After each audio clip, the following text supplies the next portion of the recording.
स्वागत है आपका भीम न्यूज इंडिया, देश के सबसे प्रमुख और विश्वसनीय चैनल में।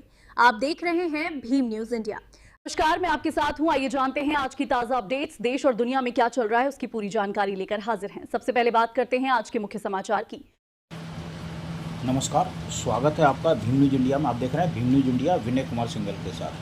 आजकल राजनीतिक गलियारों में एक पत्र बड़े तेजी से चर्चा का विषय बना हुआ है। यह पत्र है कर्नाटका के गृह मंत्री प्रियांक खड़गे ने, जो आरएसएस प्रमुख श्री मोहन भागवत को लिखा है। इसमें पत्र में लिखा है कि उन्होंने आरएसएस के संगठन की कानूनी वैधता, जवाबदेही, वित्तीय पारदर्शिता, पब्लिक ऑर्डर, परमिशन, फंडिंग के स्रोतों की जानकारी मांगी है। उन्होंने अपने पत्र में सबसे पहले भागवत साहब को आरएसएस के 100 साल पूरे होने की बधाई दी है।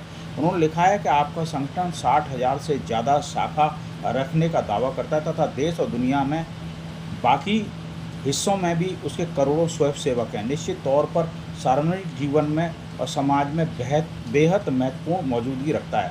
अगर ऐसा है तो निश्चित तौर पर ऐसे संगठन को पारदर्शिता, जवाबदेही, उच्च मानदंड पेश करने चाहिए। आगे पत्र में उन्होंने लिखा है कि संघ की सर्वोच्च निर्णय लेने वाली बॉडी अखिल भारतीय प्रतिनिधि सभा ABPS ने वर्ष 2025-26 की प्रेस विज्ञप्ति में बताया कि संगठन में उनकी कर्नाटक में बेहद अहम मौजूदगी है। उनके राज्य में 4,127 शाखा हैं, 1,389 साप्ताहिक बैठकें और 2,194 समाजोत्सव आयोजित किए गए, जिसमें 19,61,158 लोगों ने भागीदारी रही। इसके बाद खड़गे आरएसएस द्वारा आयोजित किए गए ढेर सारे कार्यक्रमों और उसमें शामिल होने वाले लोगों की संख्या समेत विभिन्न पक्षों का हवाला दिया है। इसके बाद खड़गे ने गंभीर सवाल खड़े किए हैं, जो सही हैं या गलत हैं ये हमारे भीम न्यूज इंडिया के 5 लाख से अधिक व्यूअर्स को डिसाइड करना है।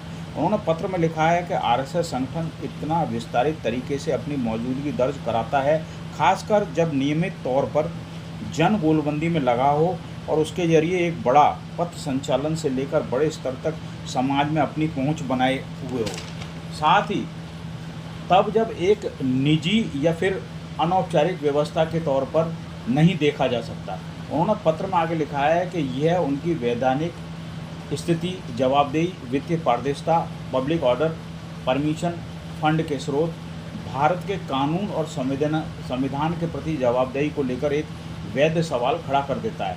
फिर उन्होंने कर्नाटक के गृह मंत्री होने के नाते संघ से यह व्याख्या करने के लिए अपना एक आधिकारिक प्राधिकारी नियुक्त करने का निवेदन किया है, जो कि ये बता सके कि कौन सा वैधानिक आधार है जिसके तहत इतना बड़ा संगठन गुमनाम तरीके से और एक वैध इकाई या फिर व्यक्तियों के एक निकाय के तौर पर बगैर किसी औपचारिक रजिस्ट्रेशन के काम कर रहा है।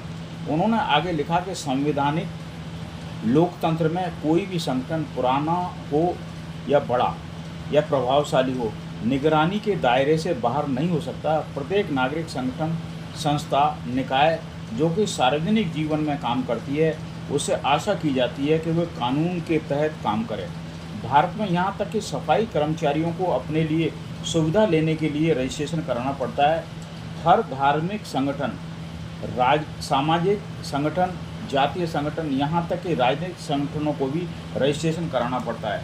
चैरिटेबल ट्रस्ट हो, निकाय हो, NGO हो, सोसाइटी हो, कंपनी सहित दूसरी संस्थाओं के लिए जरूरी होता है कि वे अपने ढांचे, गतिविधियों, वित्तीय और आय के स्रोतों का खुलासा करें। उन्होंने आगे लिखा कि इस संदर्भ में यह बिल्कुल साफ है और ज़रूरी हो जाता है कि आरएसएस भी आगे नीचे दी गई सूचनाओं को सार्वजनिक करेगी। इसके साथ ही उन्होंने 8 बिंदुओं की पूरी फहरिस्त दी है, जिसमें बारी बारी से संघ अपने सभी संगठन, सभी पक्षों का खुलासा करने के लिए कहा गया है। जिसमें ये जो फहरिस्त दी गई है, इसमें पहले नंबर पर है कानूनी स्थिति और संगठन का ढांचा, दूसरे नंबर पर है पदाधिकारियों और आधिकारिक प्रतिनिधियों का विवरण, तीसरे नंबर पर है डोनेशन, सहयोग, आय के स्रोत, चौथे नंबर पर खर्चे और संपत्तियों का विवरण, 5वें नंबर पे क्या लागू होने वाला टैक्स कानून के अनुसार अदा किया जा रहा है।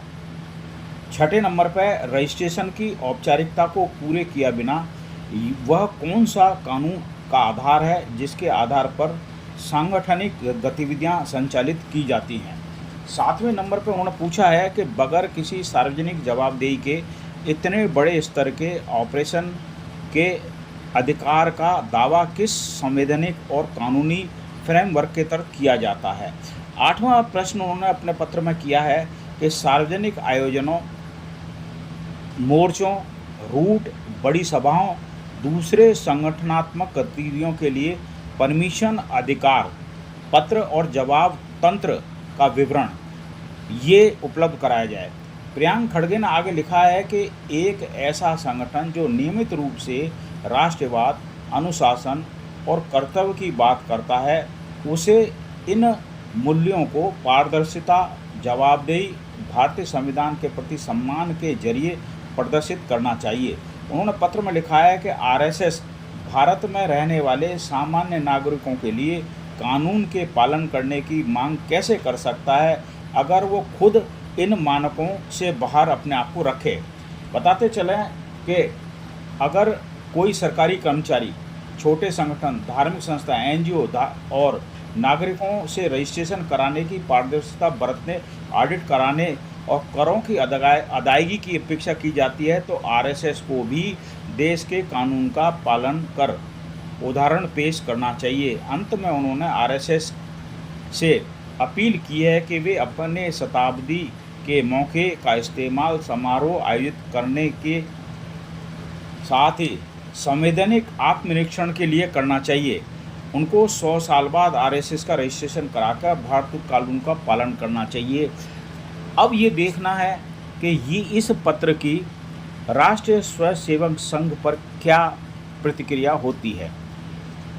क्या यह एक देश में नए विवाद को जन्म नहीं दे रहा है? यदि ये विवाद है तो ये कहाँ तक सही है? कमेंट्स करके हमें बताइए।